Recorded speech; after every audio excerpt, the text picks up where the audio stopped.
The dinner rush at Café Lumière had finally ended. The last customers were sipping their coffee, lingering over desserts as the sky outside turned deep purple.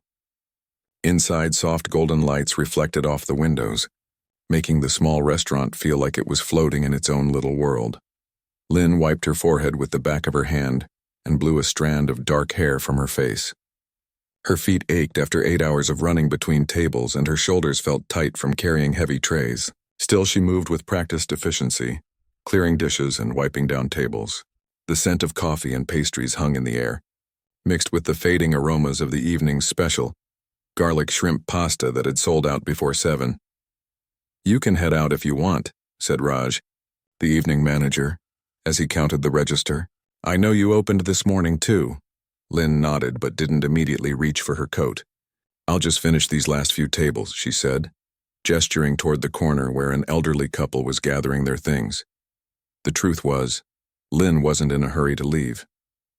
Her tiny apartment would be empty and quiet, while the cafe still held something magical at this hour, something she had been secretly looking forward to all day.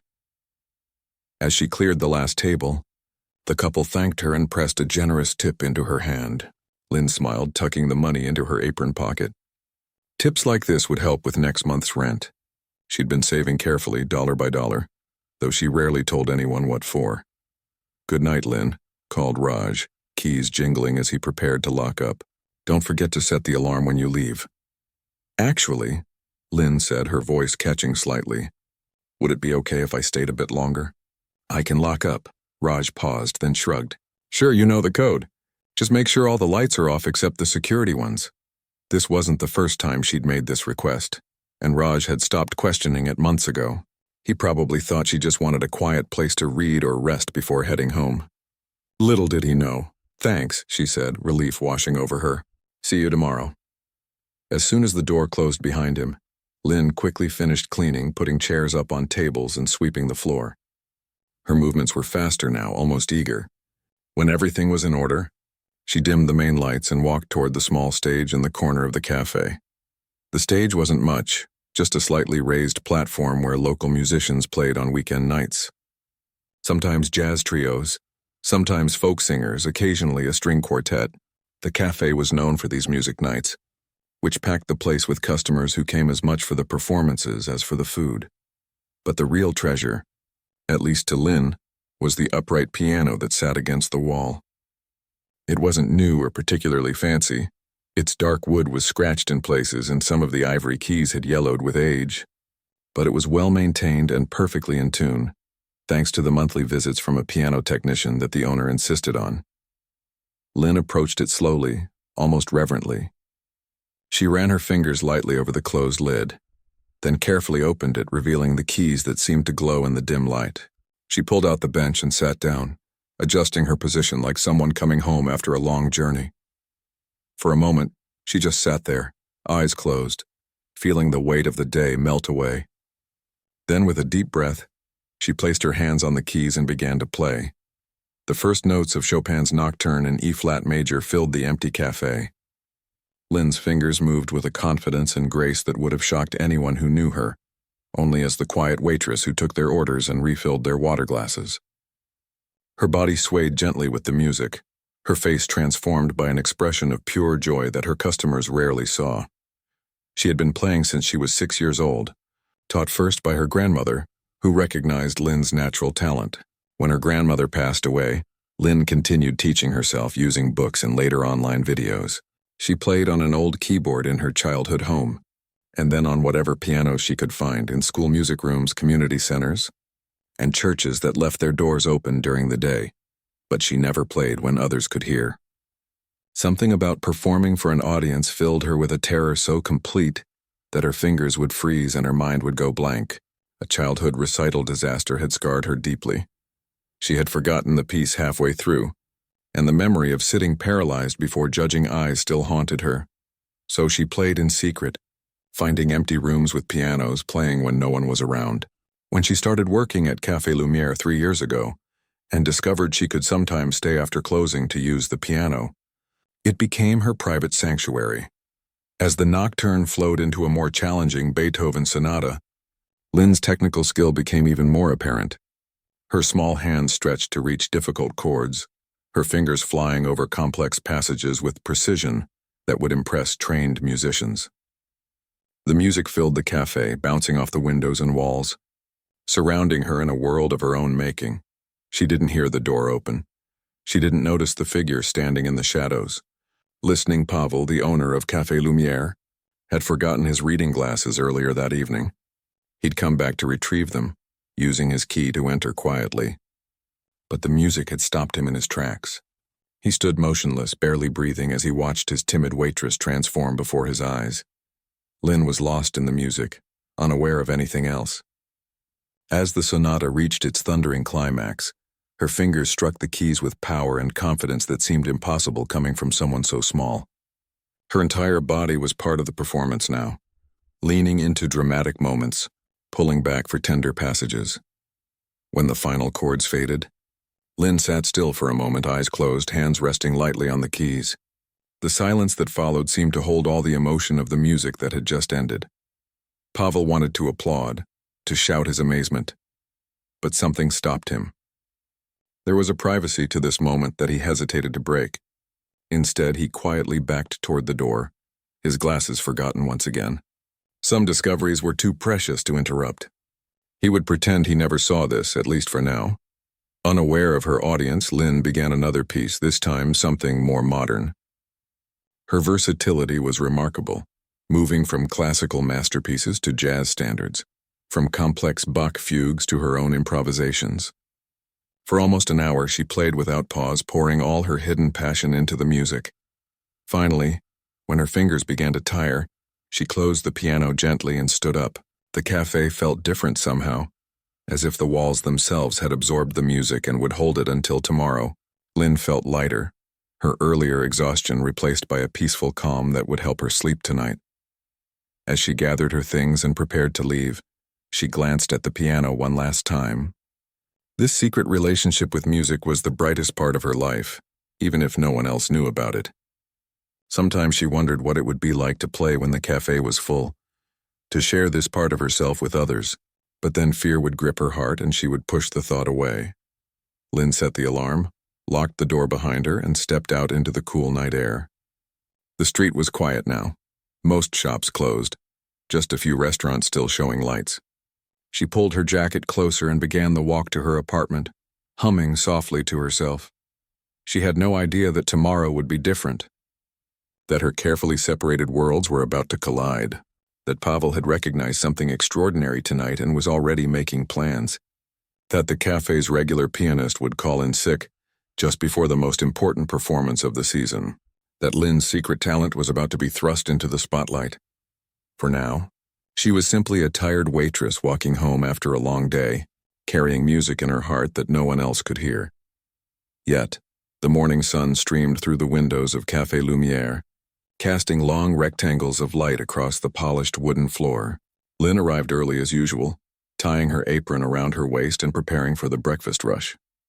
She had slept well after her late-night piano session, and her steps felt lighter today. "Morning," called May, the breakfast cook, from the kitchen doorway. "Ready for today?" Lynn nodded, arranging sugar packets in their containers. "Just another Thursday, right?" May raised an eyebrow. "You haven't heard? Tonight's the big dinner for the Arts Foundation people. Pavel's been talking about it for weeks." Lynn's stomach dropped. She had completely forgotten. Once a year, the local Arts Foundation held their board meeting at Café Lumière. It was the most important night of the year for the cafe, a chance to impress the very people who funded much of the local music scene, including some of the performers who played at the cafe. "I thought that was next week," Lynn said, mentally reviewing her schedule. She was supposed to work the dinner shift, serving the foundation members their carefully planned 4-course meal, while Theo, the cafe's regular pianist, provided elegant background music. "Nope, tonight," May said, disappearing back into the kitchen. The morning passed in a blur of coffee orders and breakfast plates. Lynn moved efficiently between tables, her mind occasionally wandering to the piano in the corner. She hadn't known about Pavel coming back last night, had no idea he had stood in the shadows listening to her play. As far as she knew, her secret was still safe. Around noon, Pavel himself appeared, looking more stressed than usual. He was a tall man with salt and pepper hair and reading glasses that often slid down his nose. He owned 3 restaurants in town, but Café Lumière was his first and favorite. Lynn had always found him to be a fair boss, demanding but reasonable. "Everything on track for tonight?" he asked Raj, who had just arrived for the afternoon shift. "Table arrangements? Wine delivery? Kitchen prep? All under control," Raj assured him. Theo confirmed he'll be here at 6 to set up. Pavel nodded, some of the tension leaving his shoulders. "Good. This could mean additional funding for our music program if we impress them." He looked around the cafe, then at his watch. "I have meetings all afternoon. Call me if anything, and I mean anything, goes wrong." As he left, Lynn couldn't help but notice him glance at the piano, then at her, a curious expression crossing his face. Had he seen her last night? Her heart raced at the thought, but his neutral expression gave nothing away. The afternoon dragged on. Lynn's shift was supposed to end at 3, giving her time to rest before returning for the special dinner service. As she was hanging up her apron, her phone rang. The screen showed Theo's name. They weren't close friends, but all the cafe staff had each other's numbers for schedule swaps. "Lynn? It's Theo." His voice sounded rough and strained. "I've got some kind of stomach bug. Been throwing up all morning." "That's awful," Lynn said, genuine concern in her voice. "Do you need anything?" "No, but the foundation dinner is tonight." A fit of coughing interrupted him. "I can't play. Can't even stand up straight." "Can you tell Pavel?" "My phone's about to die and I need to call the doctor." "Of course," Lynn said, her mind already racing with the implications. "Feel better, Theo." She hung up and stared at her phone for a long moment. Pavel would be devastated. The music was a crucial part of the evening. Frantically, she dialed Raj's number. "Theo's sick," she said without preamble. "He can't play tonight." The silence on the other end told her everything about how serious this was. Finally, Raj spoke, his voice tight. "I'll call Pavel. Can you come back early? We're going to need all hands on deck to manage this disaster." "I'll be there in an hour," Lynn promised. When she returned to the cafe, the atmosphere was tense. Pavel was pacing near the kitchen, phone pressed to his ear. "Yes, I understand you're booked." "No, I can't reschedule the event." "Yes, thank you anyway." He hung up, looking defeated. "That was the last pianist on my contact list," he told Raj and the small group of staff that had gathered. "Everyone's booked or unavailable on such short notice." "What about recorded music?" suggested one of the servers. Pavel shook his head firmly. "The foundation specifically appreciates our live music program. Recorded music would be a major step down." He ran a hand through his hair. "We'll have to go without, I suppose. Let's focus on making everything else perfect." Lynn stood frozen, her heart pounding so hard she could feel it in her throat. She could solve this problem. She could sit down at that piano and play beautifully all night. The pieces Theo usually performed were well within her abilities. She had listened to him play them dozens of times, had even practiced some of them herself during her late-night sessions. But the thought of playing in front of people, in front of important people who knew music, made her feel physically ill. Her palms began to sweat, and she could feel her breathing getting shallow. "Let's set up," Pavel said, his disappointment evident, but his voice professional. "The first guests arrive in 90 minutes. The staff dispersed to their tasks." Lynn began setting tables with the special linens and polished silverware, her mind waging a war with itself. Every few minutes she would glance at the piano, then quickly look away. "Tell them," a voice inside her urged. "You can do this?" "No, I can't," another voice argued back.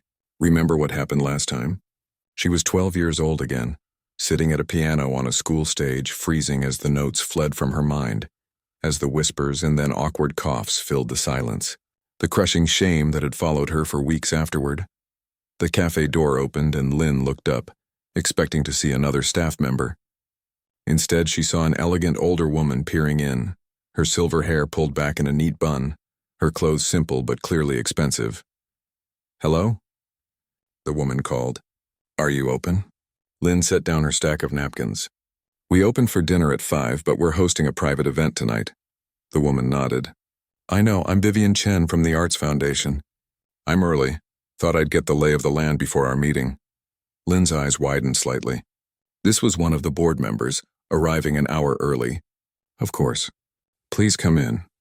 Can I get you anything while you wait? Coffee? Tea? Tea would be lovely, Vivian said, looking around the cafe with interest. Her gaze lingered on the piano. I understand you have live music planned? Before Lynn could respond, Pavel emerged from the back, his face lighting up with professional warmth. Miss Chen, welcome. I'm Pavel, the owner. As they exchanged pleasantries, Lynn slipped away to prepare tea. When she returned with the teapot and cup, Pavel was explaining the situation. Unfortunately, our pianist has fallen ill quite suddenly. We've tried to find a replacement, but on such short notice. Vivian's face fell. Oh, that is disappointing. The foundation was particularly looking forward to the musical aspect. Several of our board members are former musicians themselves. Pavel nodded grimly. I understand. We'll do our best to make up for it in other ways. Lynn set the tea down with slightly shaking hands. The disappointment in the room was palpable. Pavel looked crushed, though he was trying to hide it. This night meant everything to the cafe. I can play, she said, the words out before she could stop them. Her voice was so quiet that both Pavel and Vivian turned to her with confused expressions. What was that, Lynn? Pavel asked. She took a deep breath, clenching her hands to stop them from trembling. I can play the piano. For tonight. Pavel's expression was unreadable. Was that surprise, or did he already know from last night? Vivian looked skeptical, her eyes moving from Lynn's waitress uniform to her face. You're a pianist? Vivian asked. Lynn swallowed hard. Yes, I play. Lynn has worked here for 3 years, Pavel said slowly. I had no idea you played piano, Lynn. Are you sure about this? No, she wasn't sure. She was terrified. But something inside her, perhaps the memory of how the music made her feel last night, or perhaps just the desperate need to help the cafe, pushed her forward. I can do it, she said, her voice stronger now. The same program Theo usually plays. Pavel and Vivian exchanged glances. Perhaps we should hear something? Vivian suggested gently. Just to be sure. Lynn's heart pounded painfully in her chest. This was it, the moment she'd been avoiding for years. Playing for an audience. But it was just 2 people. And the cafe needed her. She nodded and walked to the piano, each step feeling like she was moving through deep water. She sat down, adjusting the bench with hands that wouldn't stop shaking. She placed her fingers on the keys and closed her eyes. For a moment, nothing happened. Her mind went blank, panic rising in her throat. Then she remembered what her grandmother had taught her. When you're afraid, play the simplest thing you love. The rest will follow. Her fingers found the keys for Bach's Prelude in C major, the first piece she had ever mastered. The simple flowing arpeggios filled the cafe. As always, after the first few measures, the music itself took over. Her hands steadied, her breathing slowed, and she let the piece build naturally. When she opened her eyes and played the final chord, she was startled to see not just Pavel and Vivian watching her, but the entire cafe staff standing in a semicircle, their tasks forgotten. Vivian's teacup was suspended halfway to her lips, her eyes wide. The silence that followed seemed endless. Then Vivian set down her cup with a decisive click. Well, she said, it appears you've found your pianist after all, Pavel. Lynn looked at Pavel, who was watching her with an expression that mingled shock and something else. Pride, perhaps. I always knew there was something special about you, Lynn, he said quietly, though I never imagined this. As the staff burst into excited chatter and questions, Lynn remained seated at the piano, her hands still resting on the keys. In a few hours, this room would be filled with people, important people who would be listening to her play. The thought still terrified her, but for the first time, it excited her too. The next 2 hours passed in a blur. Lynn found herself in the small back office of the cafe, still wearing her waitress uniform but with her name tag removed. Pavel had decided she couldn't both serve tables and play piano. She would be the evening's musician only. But I've never done this before, Lynn protested, her earlier moment of bravery fading as reality set in. Not really. Not for people who are actually listening. Pavel handed her a glass of water. You've been doing it for years just without an audience. When she looked surprised, he smiled gently. Yes, I saw you last night. I forgot my reading glasses and came back after closing. I couldn't believe what I was hearing. Lynn's face flushed hot with embarrassment. You should have said something. And interrupted that performance? I wouldn't dare. He paused, studying her face. Why did you keep this hidden, Lynn? You play beautifully. She stared down at her hands, the same hands that had just impressed Vivian Chen. I tried once, a school recital when I was 12. I forgot everything halfway through, just blanked. Everyone was staring, waiting. It was horrible. Pavel nodded, understanding in his eyes. Stage fright. Many great artists have struggled with it. But Lynn, what I heard last night wasn't the playing of someone who should be hidden away. It was something special. Before she could respond, Raj knocked on the doorframe. First guests are arriving. Pavel squeezed Lynn's shoulder reassuringly. Just play like you do when you think no one is listening. That's all. He turned to leave, then added, "Oh, and I put together a rough program. All pieces I've heard you practice after hours. Nothing you don't already know." He handed her a small printed card with a list of pieces, mostly classical with some jazz standards mixed in. It was a perfect selection, things she had played dozens of times in her private sessions. Still, seeing them listed as an official program made her stomach tighten. 20 minutes, Raj said gently. Then we need you at the piano. Left alone, Lynn closed her eyes and tried to steady her breathing. She could still back out. Tell Pavel she couldn't do it. They would be disappointed, but they would understand. But then she thought about all the nights she had stayed late, playing in the empty cafe, imagining what it would be like if people could hear her. All the hours spent practicing in her tiny apartment with headphones on so her neighbors wouldn't complain. All the times she had walked past concert posters and felt that mixture of longing and fear. Maybe it was time to find out what would happen if she stopped hiding. When Raj returned to escort her to the piano, she was ready. The cafe had been transformed for the evening. The lights were dimmed, candles flickered on every table, and the everyday cafe tables had been arranged into a more elegant configuration with crisp white tablecloths and fresh flowers. About 20 people were seated around the room, most in business attire, engaged in quiet conversation. The piano had been moved to a more prominent position and polished until it gleamed. Lynn approached it like someone walking to their own trial, aware of curious glances following her progress across the room. She sat down, adjusted the bench, and placed the program card where she could see it. Pavel stepped to the center of the room and gently tapped a spoon against a glass. The conversations quieted as everyone turned to him. "Good evening and welcome to Café Lumière," he said warmly. "We are delighted to host the Arts Foundation Board tonight. While our regular pianist was unfortunately taken ill, we are privileged to have Lin Wu stepping in to provide your musical accompaniment for the evening." All eyes turned to her. Lynn felt her throat go dry. Lynn has been hiding her remarkable talent from us while working as a waitress here for 3 years. Pavel continued with a smile. Tonight marks her public debut, and I believe you'll agree it was worth the wait. He nodded encouragingly to her, then moved away to speak with the servers. Lynn was alone now, the center of attention. She looked down at the keys, then out at the room full of strangers watching her expectantly. Just like when you're alone, she told herself. Play for yourself, not for them. She began with a Chopin nocturne, gentle, flowing, a piece that always calmed her when she played it. The first few notes were tentative, her fingers stiff with nervousness. But as always, the music itself soon drew her in. By the end of the first page, she had almost forgotten she wasn't alone. As the last notes of the nocturne faded, there was a moment of silence, then a warm round of applause.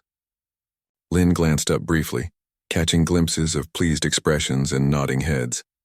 Vivian Chen, seated at a table near the piano, gave her an encouraging smile. Emboldened, Lynn moved to the next piece on the program, a Mozart sonata with more technical challenges. As her confidence grew, her natural expressiveness emerged. Her body swayed slightly with the music, her face relaxed into the focused but joyful expression that Pavel had witnessed the night before. Throughout the first course of the meal, Lynn played steadily, moving through the program while servers glided between tables with plates of artfully arranged appetizers. She was vaguely aware of the hum of conversation, the clink of glasses, the occasional appreciative glance in her direction, but mostly she remained in her own world of music. During a brief pause between pieces while guests were being served their main course, Lynn flexed her fingers and took a sip of water.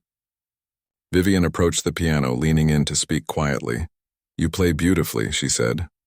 "Where did you study?" Lynn felt her cheeks warm. "I didn't, not formally. My grandmother taught me the basics when I was young. After that, I taught myself. Vivian's eyebrows rose in surprise. Self-taught? Remarkable.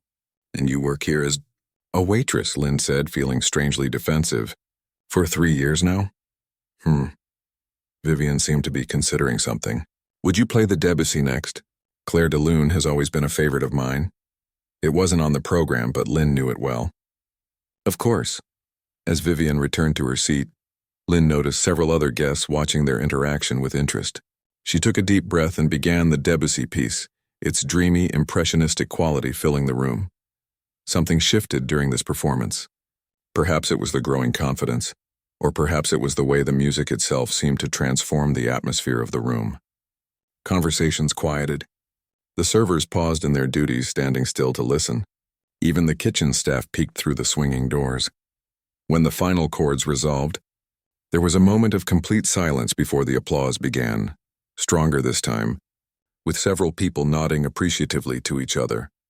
"Brava," called a silver-haired man from a corner table. "Magnificent control." Lynn felt a strange mixture of embarrassment and pride. She nodded slightly in acknowledgement, then moved quickly to the next piece on the program, a lively Gershwin tune that changed the mood and allowed conversations to resume. As the evening progressed and dessert was served, Lynn found herself playing with more freedom than she ever had before. The fear was still there, a flutter in her stomach when she felt eyes on her, but it no longer paralyzed her. The music was stronger than the fear. During her final piece, a gentle Bach air that Pavel had heard her play many times after hours, Lynn allowed herself to really look at her audience for the first time. What she saw surprised her. Faces showing genuine appreciation, a few closed eyes as people lost themselves in the music, nodding heads and tapping fingers. No judgment, no criticism, just enjoyment. As the last notes faded and Lynn finally lifted her hands from the keys, the applause was immediate and enthusiastic. Several people stood, including Vivian and the silver-haired man who had complimented her earlier. Pavel appeared at her side, beaming with pride. "Ladies and gentlemen, Lynn Wu," he announced, gesturing for her to stand. Shyly, she rose and gave a small bow, overwhelmed by the continued applause. As the guests began to gather their things and say their goodbyes, many stopped by the piano to compliment Lynn personally. She accepted their praise with awkward thanks, unused to such attention. The silver-haired man who had spoken earlier introduced himself as Professor Huang from the conservatory. "Your technique needs refinement," he said bluntly, "but your natural musicality is exceptional. Have you ever considered formal training?" Before Lynn could answer, Vivian joined them. "That's exactly what I was thinking. The foundation has a scholarship program for promising non-traditional students." She handed Lynn a business card. "Call me next week. I'd like to discuss possibilities." Lynn stared at the card in her hand, unable to process what was happening. Thank you. I will." As the last guests departed and the staff began clearing tables, Lynn remained seated at the piano, feeling strangely drained yet energized at the same time. Everything had changed in the space of a few hours. The secret that she had kept for years was now out in the open. Raj dropped into a chair beside the piano, loosening his tie with a relieved sigh. "Well, that was unexpected," he said with a grin, our quiet Lynn stealing the show. "I didn't steal anything," she protested. "Are you kidding? I've never seen the foundation people so impressed." "Pavel is over the moon." He nodded toward the back where Pavel was opening champagne with the kitchen staff. "We're celebrating once we finish cleanup. You're the guest of honor." Lynn ran her fingers lightly over the keys one last time. "I still can't believe I did it," she admitted. "Believe it," said Raj, standing to get back to work. "And get ready for what comes next. I have a feeling things are about to change for you." Looking down at Vivian's business card still in her hand, Lynn couldn't help but agree. The door she had kept firmly shut for so long had been flung open tonight. What lay beyond it was both terrifying and thrilling to contemplate. 1 week after the foundation dinner, Lynn sat on the edge of her bed staring at her phone. Vivian Chen's business card lay beside her, the edges slightly worn from how many times Lynn had picked it up, considered calling, then set it down again. Her tiny apartment was quiet except for the occasional rumble of the ancient refrigerator and the muffled sounds of her neighbor's television through the thin walls. A small keyboard stood in the corner, not a proper piano, but it had been all she could afford when she'd first moved in. She'd spent countless hours on it, headphones plugged in so she wouldn't disturb anyone. Lynn picked up the card again, running her thumb over the embossed letters. The Arts Foundation. A scholarship. A chance to study music properly, something she had never dared to dream might be possible. So why couldn't she make the call? Her phone buzzed with a text message from Pavel. "Have you called Vivian yet? She asked about you yesterday." Word had spread quickly about Lynn's performance. The cafe had been busier than usual all week, with curious customers coming in hoping to see the waitress who could play piano. Pavel had asked if she would consider playing regularly on weekends. The other staff treated her differently now, with a kind of confused respect, as if they weren't quite sure who she was anymore. Lynn wasn't sure either. After sending a non-committal reply to Pavel, she finally dialed the number on the card. Her heart pounded as it rang once, twice, 3 times. "Vivian Chen," came the crisp answer. "Hello, Miss Chen. This is Lin Wu. From the cafe?" Her voice sounded small and uncertain. "Lynn, I was beginning to think you weren't going to call." Vivian's tone warmed considerably. "I'm so glad you did. Can you come to my office tomorrow to discuss the scholarship opportunity? Say 10 in the morning? Lynn's work shift started at 11. "Yes, I can do that." "Excellent. My assistant will send you the address. And Lynn, bring some information about pieces you're comfortable performing. We'll need to schedule an official audition for the committee." After hanging up, Lynn sat very still, letting the reality sink in. An audition. A committee. People who knew music really knew it, judging whether she was good enough. The old fear crept back, but alongside it was something new. A memory of the foundation dinner, of playing for an audience and seeing their genuine appreciation, of feeling for the first time that her music could touch others the way it touched her. She picked up her phone again and called Pavel to ask for time off for the meeting. Then she spent the rest of the evening at her keyboard, practicing until her fingers ached and her neighbor knocked on the wall for her to stop.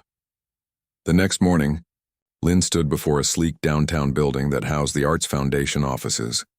Wearing the nicest clothes she owned, black pants and a blue button-up shirt she usually saved for job interviews. She had pulled her hair back neatly and even applied a touch of lipstick. Vivian greeted her warmly and led her into a conference room where 2 other people were waiting. Professor Huang from the conservatory, whom she recognized from the dinner, and a younger woman introduced as Dana, the foundation's scholarship coordinator. "Before we discuss specifics," Vivian began once they were all seated, "tell us about your musical background, Lynn. How did you learn to play like that without formal training?" Lynn twisted her hands in her lap. "My grandmother taught me when I was very young. She played in orchestras back in China before she immigrated. After she died when I was 8, I just kept playing. I found books and later online tutorials. I practiced whenever I could find a piano, community centers, churches that left their doors unlocked. And now at the cafe after hours," Professor Huang added with a small smile. Lynn nodded. "I've always loved it. It just feels right when I play. But I never thought I could do it professionally or anything. Not after," she trailed off. "After what?" Dana prompted gently. Lynn explained about the childhood recital disaster, her voice growing quieter as she described the paralyzing fear that had followed her ever since. Professor Huang leaned forward. "Yet you played beautifully for a room full of strangers last week." "What changed?" Lynn considered this. "The cafe needed me, and I think I was tired of being afraid. Of wondering what would happen if I tried again." The 3 exchanged glances. "That's exactly the kind of student we want to support," Vivian said. "Someone with both talent and determination." She explained that the foundation offered scholarships for non-traditional music students, people who showed exceptional promise but had taken unconventional paths. The scholarship would cover 2 years of study at the conservatory, working around Lynn's existing commitments. "We're not asking you to quit your job," Dana clarified. "This program is designed for people with real-life obligations. Classes can be scheduled around your work hours. And I would be your primary instructor," Professor Huang added. "I specialize in working with talented late starters." It sounded perfect, almost too perfect. Lynn's natural caution made her hesitate. "What's the catch? What do you expect in return?" Vivian smiled approvingly at the direct question. "Participation in foundation events, occasional performances, and genuine effort, of course. This is an investment in your potential, Lynn. We believe you could do remarkable things with proper training. There's one more thing, Professor Huang said, his expression serious. The scholarship requires an audition before the full committee. Next month. Lynn's stomach clenched. How many people? About 12. All Foundation board members and conservatory faculty. He watched her reaction closely. It's a formal audition, Lynn. 3 prepared pieces, different styles. Professional setting. Can you handle that? Could she? The thought made her palms sweat. Playing at the cafe had been spontaneous, born of necessity. This would be different. Planned, pressured, with her future hanging in the balance. I don't know, she admitted honestly. But I want to try. The 3 seemed satisfied with this answer. They spent the next hour discussing logistics, application paperwork, audition requirements, schedules. By the time Lynn left the building, her head was spinning with information and possibilities. She walked several blocks in a daze before realizing she needed to head to the cafe for her shift. As she approached the familiar storefront, she saw it with new eyes, not just as the place she worked, but as the place that had unexpectedly changed her life. The lunch rush was in full swing when she arrived. Lynn tied on her apron and jumped in, taking orders and delivering plates with her usual efficiency. But everything felt different now. The weight of her secret was gone, replaced by a new kind of pressure. So? Raj asked when they had a moment between tables. How did it go with the Foundation people? They're offering me a scholarship, Lynn said, still not quite believing it herself. To study at the conservatory. If I pass the audition next month, Raj grinned. That's amazing. But wait, does this mean you're leaving us? No, the program works around existing jobs. I'd still be here, just studying music too. Our very own piano prodigy, Raj teased, but his pride was evident. Pavel will be thrilled. As if summoned by his name, Pavel emerged from the office. His face brightened when he saw Lynn. There she is. How was the meeting? Lynn explained about the scholarship and audition, watching as Pavel's expression grew increasingly delighted. This calls for a celebration, he declared. And I have the perfect idea. We've been getting calls all week asking when our pianist Waitress will perform again. What if we schedule your first official concert here, a week before your audition? It would be good practice and great publicity for the cafe. Lynn's initial instinct was to refuse. The thought of a planned performance, people coming specifically to hear her play, made her throat tighten with anxiety. But then she thought of the audition looming ahead. Maybe this was exactly what she needed. A chance to face her fears in a familiar place, surrounded by people who supported her. Okay, she said, surprising herself with the quickness of her answer. Let's do it. The next 3 weeks passed in a blur of preparation. Lynn continued working her regular shifts, but every spare moment was devoted to practice. Pavel had a technician come in to tune the cafe piano properly. Posters appeared in the windows and around the neighborhood. One night only, Lynn Wu in concert, with a candid photo someone had taken during the Foundation dinner. Word spread quickly. Reservations filled up for the night of the performance. Local music bloggers caught wind of the story, the waitress with hidden talent, and wrote small features. A few regular customers who had been at the Foundation dinner told their friends. The evening became the hottest ticket in the neighborhood. Through it all, Lynn practiced with single-minded focus. She selected her 3 audition pieces and worked on them obsessively. A Bach prelude and fugue to demonstrate technical skill, a Chopin nocturne to show expressiveness, and a modern piece with jazz influences to display versatility. The night before her cafe concert, Lynn stayed late after closing, sitting at the piano in the dimly lit room. But instead of playing, she simply sat there trying to calm her racing thoughts. Nervous? Came a voice from the shadows. Pavel stood in the doorway, coat in hand, ready to leave. Terrified, Lynn admitted. All these people coming specifically to hear me. What if I freeze again? What if I disappoint everyone? Pavel came to sit beside her on the bench. Do you know why I hired you 3 years ago? There were other applicants with more experience. Lynn shook her head, surprised by the change of subject.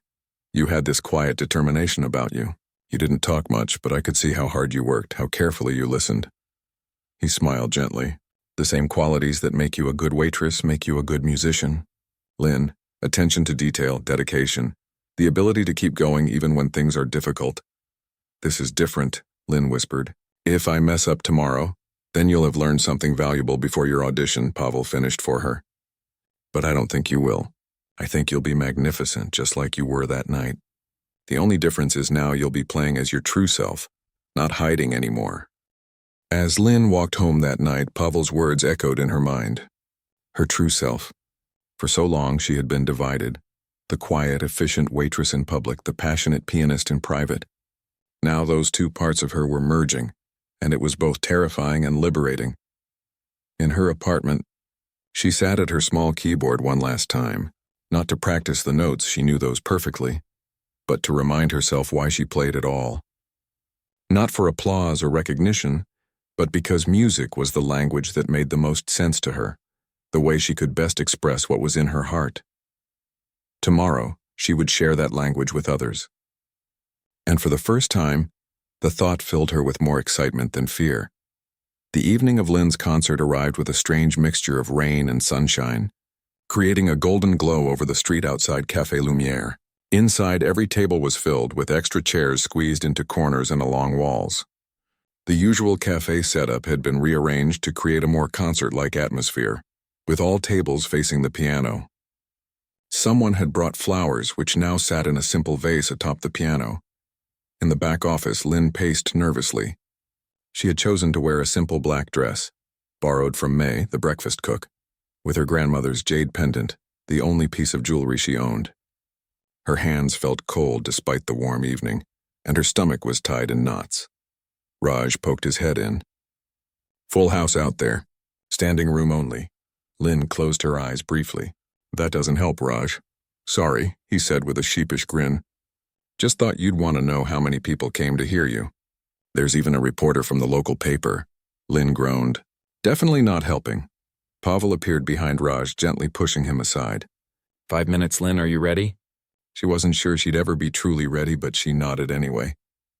Pavel had been wonderful throughout this process, adjusting her work schedule to allow for practice time, handling all the promotional aspects of the concert, even arranging for the event to be recorded so she could use it for future applications if the conservatory scholarship didn't work out.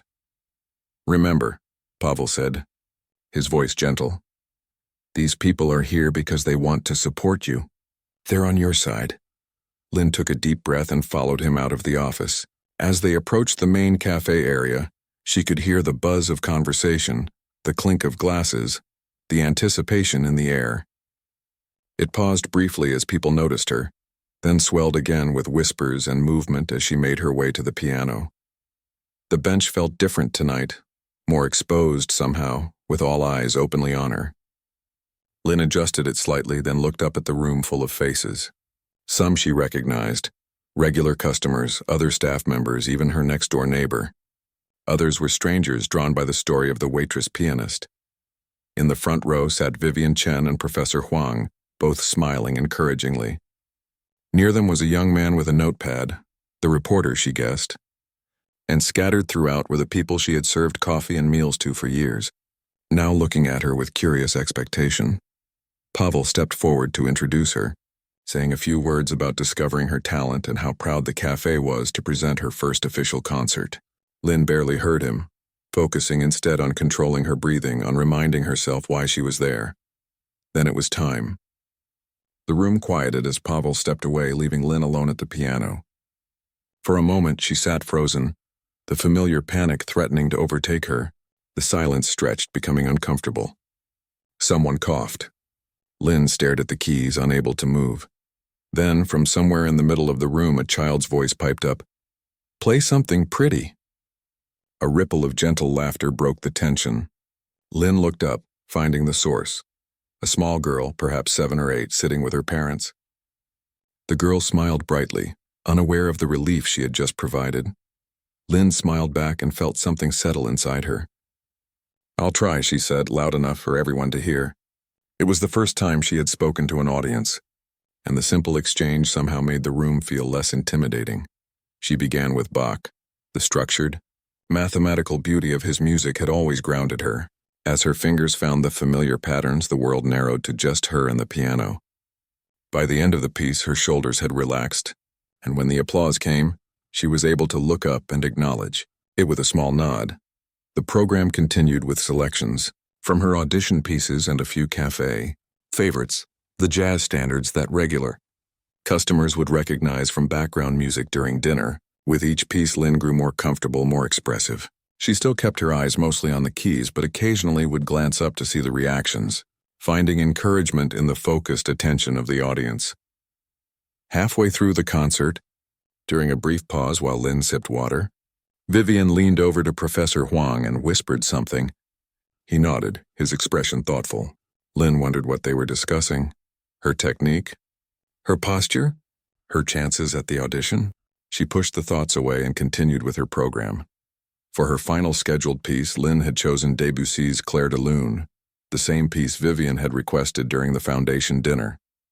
As the last gentle notes faded, there was a moment of perfect silence before the applause began. Warm, enthusiastic, and genuine, Lynn stood to take a bow, feeling strangely light as if a weight had been lifted.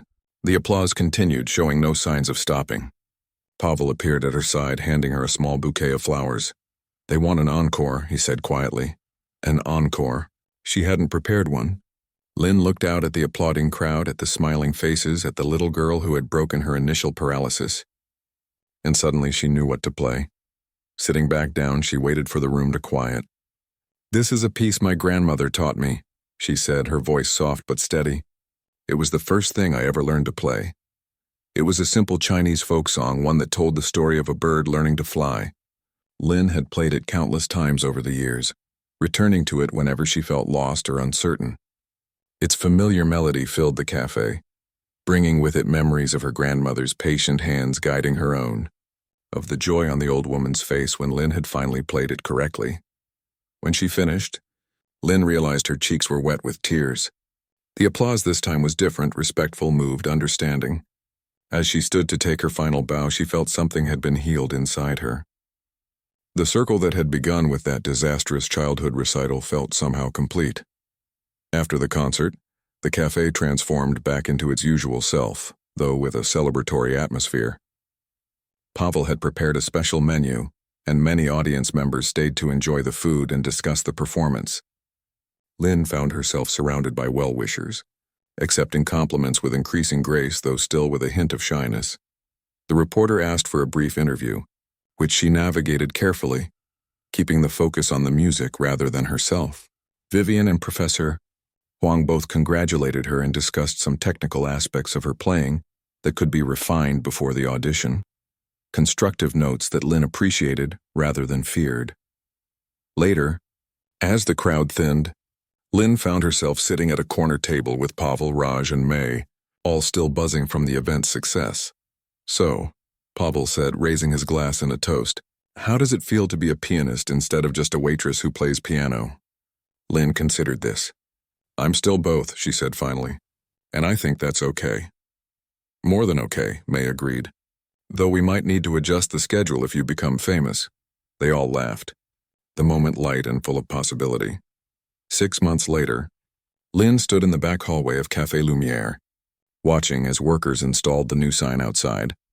Café Lumière, fine food and live music. Below it, a smaller sign listed the weekly performance schedule, with her name appearing twice, Wednesday evenings and Sunday afternoons. Much had changed in those 6 months. The cafe had undergone renovations, expanding into the vacant space next door to create a proper performance area.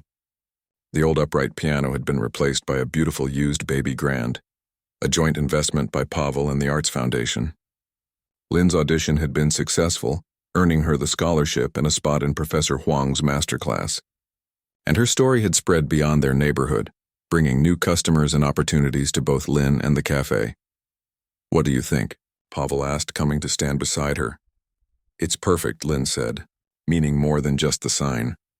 Her life had found a new rhythm. Mornings at the conservatory, afternoons practicing, evenings split between performing and occasional waitressing shifts that she insisted on keeping. To stay grounded, she explained when people asked why she still carried trays sometimes. The truth was more complex. Lynn had discovered that she needed both worlds, the spotlight and the shadows, the applause and the quiet service, the artist and the worker.